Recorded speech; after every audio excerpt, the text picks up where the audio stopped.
Sungguh-sungguh Allah sangat ridho ketika seorang hamba itu makan ketika sesuap nasi dia muji Allah, ketika minum seteguk nasi dia muji Allah. Itu kalau orang diridhoni Allah itu wali betul. Itu untuk jadi wali itu gampang, kamu makan ridho, kamu ninjak buminya Allah ridho seneng, kamu hidup keseharian aman seneng. Nah ini supaya sampean kita semua ngaji betapa panduan Rasulullah untuk menggapai ridho Allah itu banyak yang keseharian sekali. Saking kesehariannya banyak dalam hadis dan itu sahih.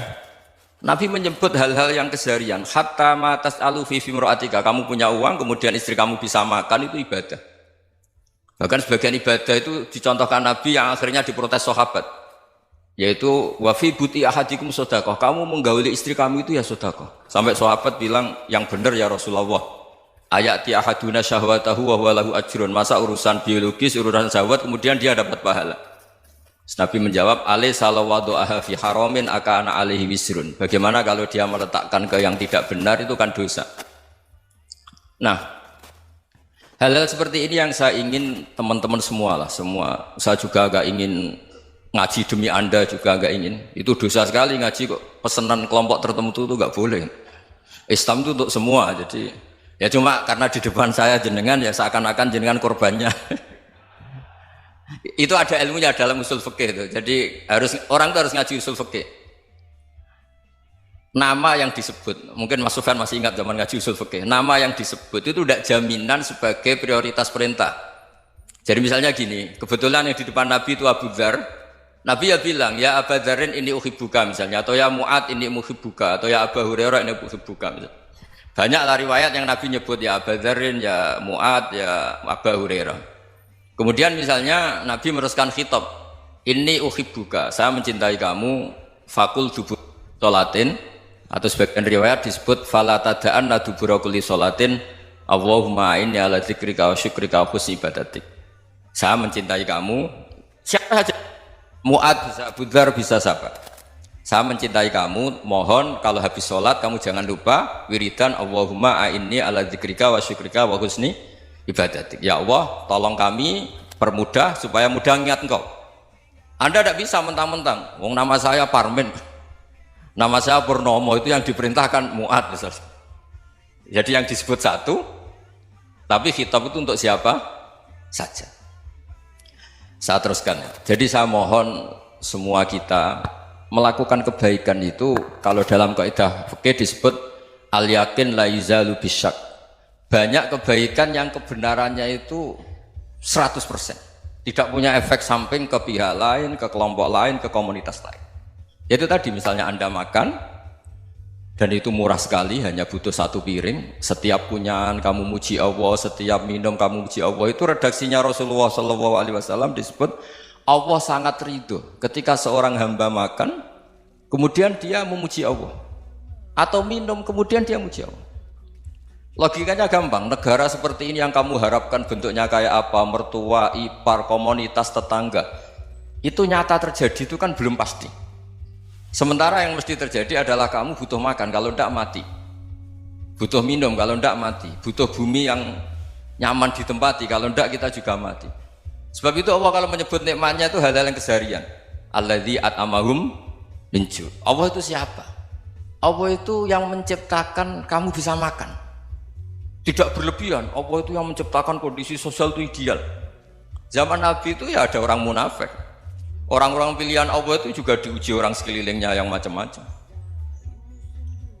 Semua diuji sesuai konteks zaman dan waktu. Nah, tapi ada ibadah-ibadah yang selalu disarankan Nabi. Sampai Nabi itu pernah ditanya, ayul islami khairun ya Rasulullah, Islam terbaik itu gimana? Jawaban Nabi itu unik. It'amut ta'am. Islam terbaik itu ya makan-makan, jangan santai-santai. Ketika Allah menyebut beberapa kebaikan, falak tahamal aqobah wa ma adrokan apa? Mal aqobah. Terusannya apa? Fakku raqobah. Terusannya apa? Au it'amun fi yaumin di masubah. Ya, atau acara makan-makan itu juga Islam. Kenapa? Ya bayangkan kalau tidak ada makanan kita mati kan? Kondisi sosial tidak ideal tuh Anda masih gak apa-apa. Tapi kalau Anda tidak makan, Anda tidak minum, Kamu punya istri cerewet masih bisa hidup, punya mertua cerewet masih bisa hidup. Tapi kalau tidak makan bisa mati. Berarti penting mana istri sama makan? Penting mana? Makan. Semoga istri Anda dengar. Nanti kamu disuruh makan tapi pulang deh. Itu kalau dibahasakan makan masih memahami. Penting mana nasi satu piring dengan istri? Nggak ada nasi mati, nggak ada istri belum mati. Penting mana? Gak berani jawab kan? Nah, ternyata Anda ada garang kan di depan istri. Jadi saya mohonlah, mungkin Mas Sufyan Sauri tadi yang bisa bantu lah. Teman-teman tuh ngaji yang keseharian saja.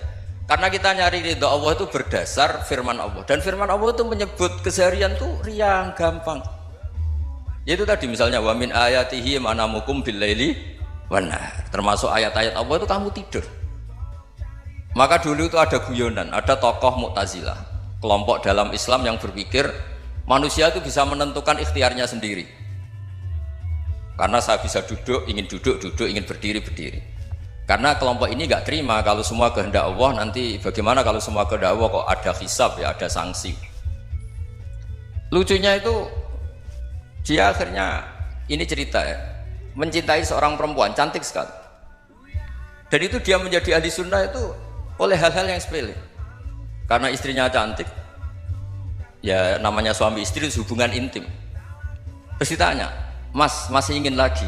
Masih. Silahkan diulang lagi. Wah ya tidak bisa. Katanya manusia bisa menentukan yang diinginkan. Itu tobat itu. Itu nggak bisa ditobatkan Mas Sufyan Ats-Tsauri. Orang cantik yang mudah nobatkan orang itu orang cantik. Segampang itu. Akhirnya kita tahu, makanya kalau dalam kitab Hikam itu disebut al-aqil mayyakul madza yaf'alu wa hubi wal ghafil mayyakul madza af'al. Orang yang punya akal karena sadar ini wilayah Allah, semua milik Tuhan. Itu dia tiap hari berpikir, besok Allah akan melakukan apa terhadap dunia ini. Kamu merencanakan suatu mau plesir ternyata gempa. Mau wisata ke Rusia ternyata perang. Kamu tidak pernah tahu apa yang akan terjadi besok. Wa ma tadri nafsum madza taksibu ghadan. Tapi anda semua kita ini sering punya jadwal permanen. Makanya saya kalau diundang siapa saja, bisa takdir. Yang jelas Gus ini acara penting. Ya masih acara penting nak pangeran ngersakno piye? Kowe ape dadi pangeran, kamu kok mau jadi Tuhan? Itu kadang ya kiai.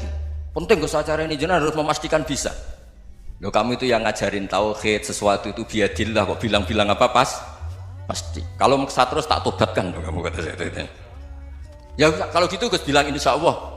Wah itu hati saya, fisik saya, roh saya sudah bilang insya Allah. Tidak usah kamu latih kata saya. Nah hal-hal tauhid keseharian itu gampang sebetulnya. Wal ghafil yaqulu madza af'al. Tapi orang yang lupa Allah dia setiap hari bilang besok apa? Kita bisa melakukan apa? Seakan-akan dia itu aktor, dia penting, dia subjek permanen dia. Padahal kita ini hanya objek kehendak Allah Subhanahu wa taala. Karena kita yakin sesuatu yang terjadi di alam raya ini kita tidak bisa apa-apa. Makanya saya sering ngaji, sering bilang saya, ketika Anda mensifati Allah, Dia yang menghidupkan. Sudah itu tanamkan sehingga ketika kita mati santai saja. Kenapa santai? Allah punya cara menghidupkan kita. Zaman kita hidup juga gak tahu caranya ngelola jantung, ngelola paru-paru. Kamu juga gak tahu ngelola oksigen yang tidak beracun, tidak mengandung polusi. Tahu-tahu hidup. Gak ingin tua ya tahu-tahu tua, gak ingin mati tahu-tahu mati. Selama ini kita hidup juga agak tahu apa sebetulnya. Hanya gaya tok, punya jadwal, punya planning. Kalau kamu bisa menentukan pilihan Anda, pasti Anda istrinya cantik, 4 menerima semua, kona'ah semua. Nyatanya enggak kan? Ada 1 jelek, cerewet. Oh itu kan, nyatanya enggak bisa apa-apa Anda kan? Dan kamu bawa mati lagi.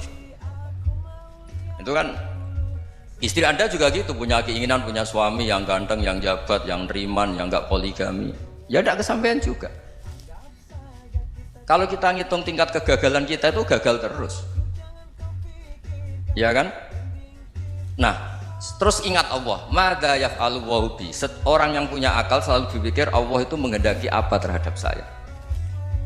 Loh, sama-sama orang melihat orang yang serius, itu kata Anda itu pemikir berat, serius, senang punya tokoh yang merengut karena kamu anggap serius. Tapi sebagian orang anggap orang yang serius itu wong merengut, wong masam, wong muka kok ditekuk. Jadi sama Itu hati, ya muqallibal qulub tsabbit qalbi ala dinik, karena kita nggak tahu cara berpikir kita tentang orang lain, tentang sekeliling kita.